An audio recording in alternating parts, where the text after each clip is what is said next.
Well, it's my pleasure. My name is Michael O'Neill. It's my pleasure to be able to introduce Corlee Morris, who is a longtime Germanna member, and she is the group administrator of the Germanna DNA Project. And a little story as to how that happened. The Germanna DNA Project is one of the projects that Germanna has through the Family Tree DNA program. In fact, everybody that joins the Germanna DNA Project through Family Tree DNA through our website, the Family Tree DNA company makes a small donation to the Germanna Foundation. In fact, we got a check for like $35 for last month's thing. So every time you do that, you're actually supporting Germanna as well. And Corlee had seen that there was a Germanna DNA project, and she said, well, who's the group administrator? And I said, you. And that's how she became the group administrator of the Germanna DNA project. And the reason she is in a position to do that is she has background in DNA. She also has background heading up the Morris Family DNA project. So I'm sure that you all are in for a real treat and a real education on the fun and fascinating aspects of DNA as it can be used in genealogy. Corlee? Okay, thank you. I'll let this lady get seated first. Yeah. Come around here. Yeah, just go over that cord. And you can move that thing, lay that down, that thing, so it doesn't interfere with her. Okay, first of all, he said that I have a background in DNA. I do not. I have been working. I have DNA. I started going into DNA because of my Morris surname project. And I started the Morris surname project because I had hit a brick wall. I knew my family had been here since before the Revolutionary War, but I could find no documentation for my Thomas Morris passed earlier than 1849 on his marriage record. So I thought maybe I'll find somebody that way. So I started that in 2002. And still haven't found anybody. And I'm going to turn off the lights. I hope this will be okay for everybody, but you'll be able to see the slides better. And so, as I said, my name is Corlee Ann Morris, and I'm the granddaughter of Dora Edna Yeager, who is a descendant of Nicholas and Adam Yeager, going down through the grandson Nicholas and the great-grandson Solomon and Cornelius, down to Daniel and Susanna Yeager. They're the daughter and son of Cornelius and Solomon. And I found out there's even more connections. But this presentation, I don't know where to start because DNA can sometimes be a very technical topic. So I'm just going to try to play it by ear, and I'm going to try to just talk in simple terms so that I can understand it. So in the presentation, we're going to talk about how DNA can provide genetic information. Why is that we can use it? And then I'm going to talk about what the current state of the Germanna DNA project is. And then I'll wrap up with what can a Germanna descendant learn from DNA testing. And how can DNA provide genealogy information? Well, it's this little process called meiosis. And that's where remember back in Biology 101, your chromosomes, they go through this, mixing up and redividing and coming up.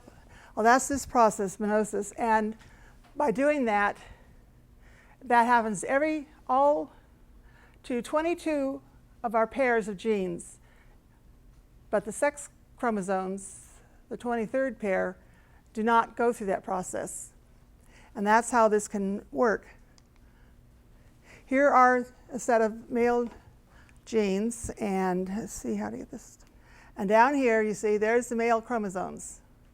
And here's the Y and the X. So the X is from the mother, and the Y is from the father.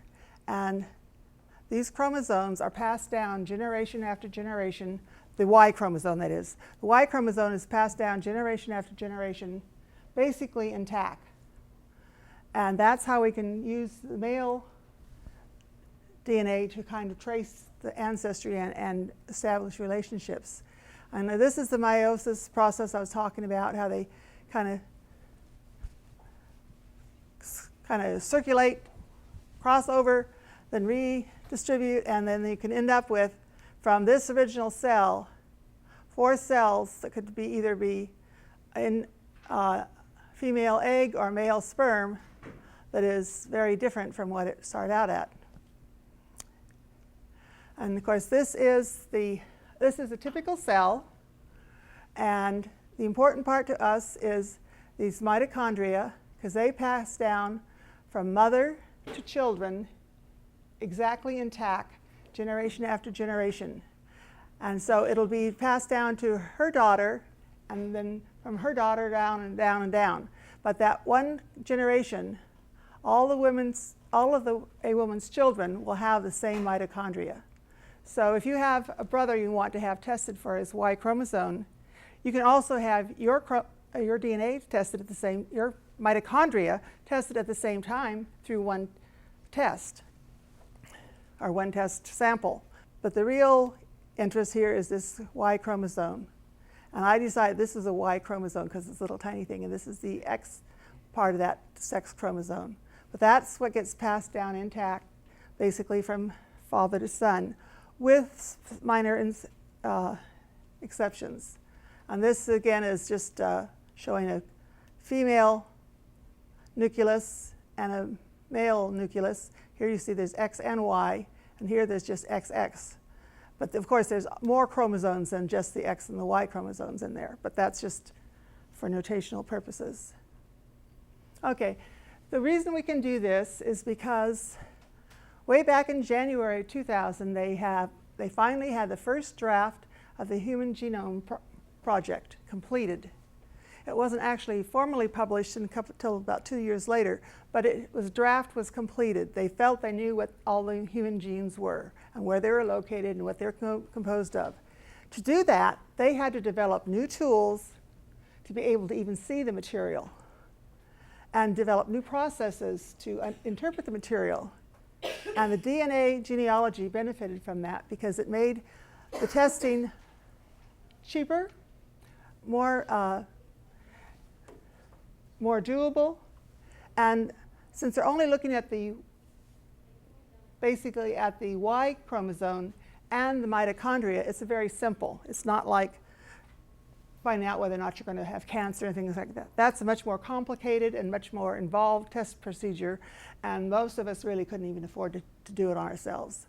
But if you go to the Family Tree DNA website, these are taken from the first page. These are some of the things you can find. You have tutorials for genetic genealogy tutorials. You can go and look at all those. Then you have this Family Tree DNA community. They have a newsletter that comes out. They have latest facts. They have join our question and answer forum and purchase FTNA brand merchandise. I don't necessarily recommend that or think you need to do it, but this is what's available on their website, and you'll see a picture of the whole website later. And this again that's how you get to Family Tree DNA. It's just www.familytreedna.com. That's really easy to be able to pass it out. When you go to this site, you can search for other additional projects that you might want to have your DNA materials assigned to. And also, it'd be a good idea to search and see if somebody else has already started a DNA project for your surname. Many of the Germanna surnames, there already were projects started, such as the Wilhoit and I can't remember all of them, but there's several that have already started. In fact, you do that at your own genealogy sites. And so I'm going to go now on to the next slide. So I'm going to now talk about what is the current state of the genealogy. And in that, I think I'm going to see, you're going to see websites, the Family Tree website. Okay, right now we have about, I think, 46 members in the project right now. And we have these are two slides that didn't, the Germanna DNA project. And from this site, as Michael was saying, that if you go and you go through this site to order your test, you will give the Germanna project, or Germanna, a little bit of income, plus you'll just be, all you have to do is come here, click on this thing there, and that'll take you to, now this picture is a picture of the family tree DNA website for the Germanna Group project. And as you see, we have 46 members right now. And this is the link to our actual Germanna DNA webpage at Family Tree. And you can send a letter information to me and the requirements. And down below is, if you go there, you can see where you can order. And right now, at the 37 marker, they're having a special price of $119. So if you want to have if you know anybody that you want to have a Y chromosome test on, this is a real bargain. Because you see the basic 12 marker is $99. And this one gives you 37 markers, which is a much more rigorous tool to use. And the whole 67 marker is $199. So that's a real bargain right now. Usually that's about a $30 savings right now. So let's go. What does Germanna have to offer Germanna descendants? Well, it has the potential to fill in our deep ancestry, who our great-great-grandparents were, what their DNA was. Because we carry all this DNA, but there's no way we can get those lines because we can only get our patrilineal or matrilineal lines tested and make a contribution to the science of DNA genealogy. Because I think with a group as big as ours, since we have most of our genealogy already pretty well known, if we start getting a mass number of us tested, we're going to be able to see how the patterns they say about mutations really hold. Because they say that, it's so many every 4 or 5 generations, you're going to have maybe one mutation in the Y chromosome. And we're finding when I go to conferences for the DNA at the family tree conferences every year, we're finding that some families seem to have mutations much more often. So this is going to give us a real picture. Because remember, this is only since 2000 that we've been able to even do any of this. So this is what we can have to offer. And you would go to, this is the family tree main page you go to, and then you're going to go up to this area, this page, which I'm showing here, and you enter in your family name. I entered in Jaeger here, and then I went, and it gave me this results. There's one surname project with Jaeger. Then there's other projects. Oh no, excuse me, this is the name Jaeger. There's 8 of them. 8 Jaegers are in there. Okay, this project has 11 members. Then we go down to other types of projects, and here we have the Germanna DNA project. It's considered a group project, not a surname project, because it's more of based upon a geographical location or some other factor. And we're all, because we're descendants of the Germanna colonies.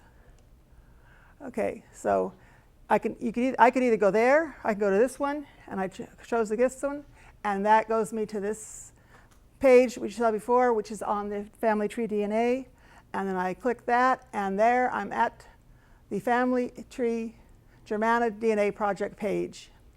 And on there, you can see how many people there are currently in the project.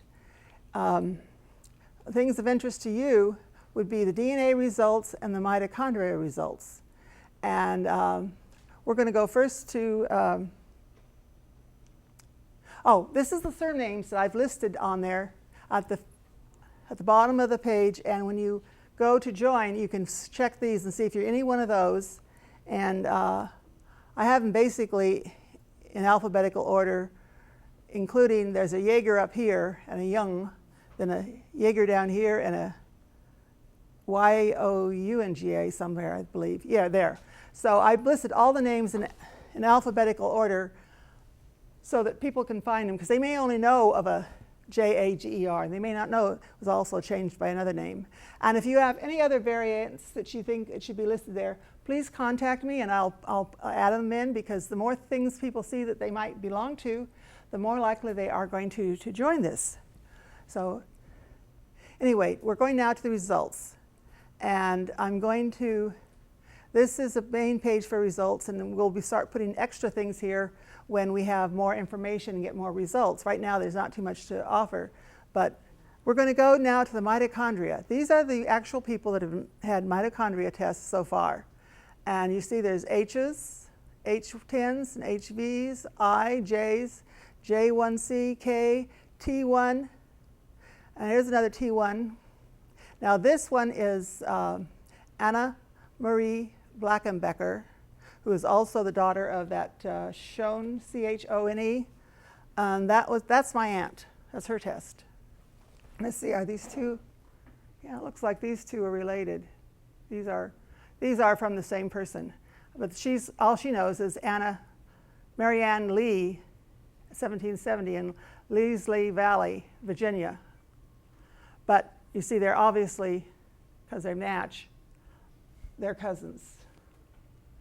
And she'll. The column of most distant ancestor is just based on their own genealogy. Yes, that's what they input that, and that's one thing that I will eventually try to get people to be a little more specific about. Okay, this is our Y DNA results so far, and I've created this category called associated families.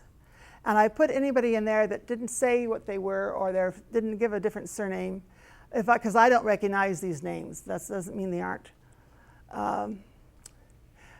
The complete list is associated names, such as John Wheat. I'm not sure what his connection is to the Germanna Colonies, other than he's a member. But I'm sure he may have a different name than that. And Wheat may be a Germanna name, and I'm not aware of it. But here are all the ones that we basically say they think they are. And then here are, these are blue only because these are known families. Blackenbecker, Broyles, Clore, Coombs, Michaels, Giuseppe Michael O'Dowden, the Huffmans, the Holtz. Then there's my Yeagers, and Martin, and Thomas, and Wilholt, and Zimmerman. These are the ones we have so far. Now up here on the Yeagers, we're going to look a little further. Now this one right here, this one is actually a descendant of Piney Woods Yeager, who a couple years ago they had a presentation at this conference that he wasn't a Germanna. But you see, that's my Yeager. I know he's the great-great-great-grandson of Nicholas Yeager, because I trust the person that did his genealogy. I know her. She's a cousin. And they match. And in a minute, I'm going to show you another Yeager that is also a grandson, along with this Piney Woods guy. And we'll see some interesting things. There is a potential in the Germanna ancestors of 14 men and 10 women from the first colony, 31 men and 25 women in the second colony, and then after 1717, at least 27 men and 21 women. This does not include the children. And many times if a child came with a stepfather, he may have a different last name even than his mother. He would have a different last name than his mother at this time. And so we may not have him listed right now on the list of Germanna names, because they talked about one earlier today at a presentation that the young man was a child when he came, and then he became to appear in the records because he was here in 1717 or whenever they came, but he wasn't registered as being a person there because he was a child and they didn't register him. Okay, I'm showing you this one just to put a face on our ancestry charts. This is what we get to know is this man, down to this man, down to this man, down to this man. And this woman, up to this woman, up to this woman, up to this woman. Well, that leaves all of these we don't know, and this next slide will show it. I have got the Yeager male going up here, goes all the way back to Nicholas Yeager. Then my aunt is tested, and that goes all the way back up to Anna Marie Blackenbecker, who was the daughter of Chone, whatever her first name is, I can't remember it. But see, all these I'd like to fill in. I'd like to know who they are, because I may have a portion of their genes. I don't have all of their genes, because every time, I get half from my father and I get half from my father, half from my brother. Well, my father only gets half from this father and this grandmother, and then it splits again. And so when you get up to here, how many you might actually have of this, physically have of this person is unknown. There's no way of measuring it. But that is part of your genetic makeup. So this is my grandmother, Dora Edna Yeager's Germanna ancestors, as best I can find them. I grew up knowing that she was a Yeager, but my father didn't even know what kind of German it was. He thought it was Pennsylvania Dutch. Then he found out it wasn't Pennsylvania Dutch. Then he decided, well, they must have been Hessians, because he knew they'd been here since before the Revolutionary War. So he decided they were Hessians. And it wasn't until he went back in 1970 about to his hometown in Urbana, Missouri with his father, and he found out that he was related to everybody in town, and he started getting curious about his background, and he came home and he started doing this.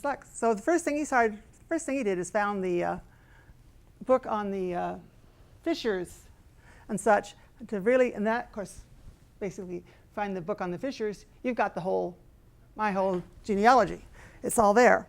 But so that's what I started out knowing. And I kind of knew some of this. Like I knew the, it was Sieber. But all these others are the fathers of the women that my Yeager males married into. And so what I can prove is I know I've gotten that, and I've gotten the shown genealogy or DNA. But all those others, there's no way I can ever do it. But if you guys go out and be tested, I'll find out. And it could be a great big interesting thing. I was talking about mutations. The way the mutations work basically is it's passed down from father to son. This is a male line, of course. Sorry. And so John Patrick here, he had 2 sons. Well, this guy, when his stuff was recombining or getting together, it had at this very point, that this marker right here, it had a change. And what usually is a change is that they have short tandem repetitions, STRs, and those in the whole meiosis process, they're making copies, recombining them, so on and so forth. So somehow this one went from having a marker at this point with a value of 10, now has a value of 11. And that gets passed down all the way down. And then here down, this guy, when he was formed, he had this extra one. He got another one down here. Now this actually could be an increase in the count at that particular marker, or it could be a decrease, and so on down. And the reason this is important is that that's how you can tell how closely you're related, because it goes down, and every single person after that will carry the same thing until some mutation occurs. So the fewer the mutations, the closer you are? Well, mostly you want less than 3 mutations difference. They call that genetic differences. Now this is an example, what I was telling you about the 3 Yeagers. This guy is the one, that's the Piney Woods Yeager. And you see he matches the known Yeager cousin that's been tested up to 25 markers. Everything except for this one. And this one, you see it's marked red. These red markers are the ones that are known to change most frequently, according to all the studies that have been done prior to this. But you see, now here, these 2 known cousins, they're different. So I've got a request in for a test on both this one out to 37 or 67, and this one is also requested a test of 67, and this guy already has also requested a test of 67. Right now he's at 37. So I'm expecting to see on these Jaegers that this one and this one will match all the way out. And if they're only off still, all of them, by this one, they're related somewhere. They have a common ancestor. Well, he may be related farther up. He may not be a Germanna. Oh, If by Germanna, if by the definition Germanna, you are descended from somebody that came in 1714, 1717, or of the later groups so he might be related earlier. earlier. Nicholas Jaeger is reported to have had a brother that went to Pennsylvania before he came. I mean, that was why they were going to Pennsylvania. I mean, they were going to Pennsylvania. They weren't going to Virginia. And he had a brother already there. So, and a lot of people already had brothers there. So it'll be interesting to see what this point actually comes out. And I'm expecting to, also I'm expecting to see in this difference right here. If this is the only difference between these two, I'd be, it's going to be remarkable, because that's 300 years, or almost 300 years difference in age from back to when Nicholas Jaeger was here. And these are all Nicholas Jaeger's genes. And this is the only difference so far after all those years. That's pretty good. Well, did we dig him up to find out what his genes are? No. Okay. All right. So you don't know about how DNA does it. Okay. All they do is we take basically like a cotton swab. You get a kit from Family Tree DNA, and in it contains 2 cotton swabs with chemicals on it to preserve the DNA sample, and you wipe it on the inside of your cheek, and not hard, just rub it, because all it's doing is collecting the skin cells that are sloughing off naturally. And remember, every cell has a copy of our DNA in it. And so that's what you're getting, and you put it in a bottle, and you're sending it off to Family Tree. Family Tree takes and goes through a chemical process to divide the regular cell material with the DNA cell material, and then they can actually grow, just like you can grow skin in a petri dish. Well, you can grow the DNA. You can grow it too. So they grow it so they have enough copies to really be able to make sure they're reading it correctly. And then they send it through this machine. It's on your list here.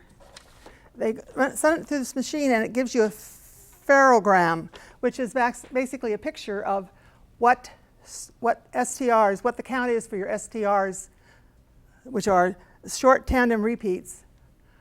So that's at any different location. They're looking at a 12 marker test they're testing things what these STRs are at 12 locations. The 20, they don't do the 25 tests anymore. The 37 test, the same thing. It's an additional test markers to make a total of 37.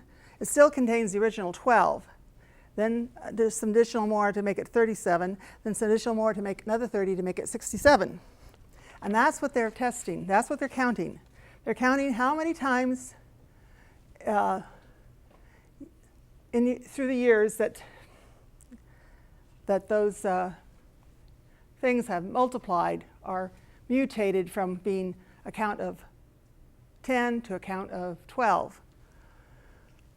Okay, this is the information about Piney Woods, and you're probably not really too interested in this, so we should probably get going on until we can get some questions, huh? But anyway, this is the results, and I can't.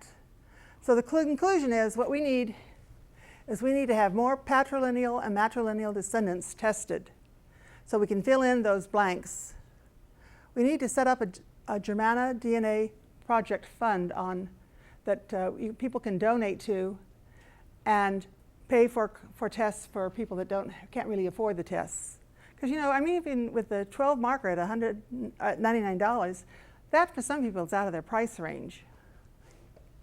And then, Excuse me for interrupting you, but when you say you need patrilineal descendants and matrilineal descendants, you mean a man with a surname of Broyles, for example. I'm a Broyles descendant, but I'm not a patrilineal descendant. Yeah. So what you want is a Broyles. Yes, I want a Broyles, and I want whatever. Okay. But see, since you don't have a Broyles Y chromosome, Right. but you have a lot of the same Yeah. grandparents that a Broyles descendant would have, because you probably share grandparents. Because we only have, as you saw, you only have 2 grandparents back a couple generations, and there's all those in between that we need. Role of male cousin. Yeah, and what we need is to establish an official genealogy database for each Germanna immigrant. Because when I was going through Family Tree to try to find out how many great-grandparents my grandmother had to put down on this presentation, and there is just so many errors on that thing now that I used to count on the fact that the Germanna, or my Jaeger, and related families were so well documented, I didn't have to do it because it was out there. But now there's so much misinformation out there. I've got to go back and get the actual document and to prove that this is the year they were born, this is the county they were born in, because they have, like, my great-great-grandfather. Yes. Well, we haven't, and we need to identify that. But so as I said, we need to establish this genealogy. Why don't we go back to where we had my grandmother's. No. Okay. So right now we have 2 people that seem to have this one. They match with my aunt, so they've got to go back to this lady. All these, although this one might be the same one as this one, I'm not sure. But we need to determine who might descend from these, because the hardest thing about the matrilineal is that you've got to go back to the grandmother, to the grandmother, to the grandmother, or the mother to daughter, mother to daughter. And my aunt happened to be a lucky one that we traced back, that she went all the way back to that generation, because there were so many Germanas in her line. And getting these is very easy, because there's pretty much one of these all the way around. I had to go and get a Jaeger that was actually went back to descendants of Elijah Fisher Jaeger and his grandson, to get somebody to test for my Jaegers. That's true. And one of the things I think we need to do is realize we need to sit down and develop a strategy for going out and finding these people. But by having the match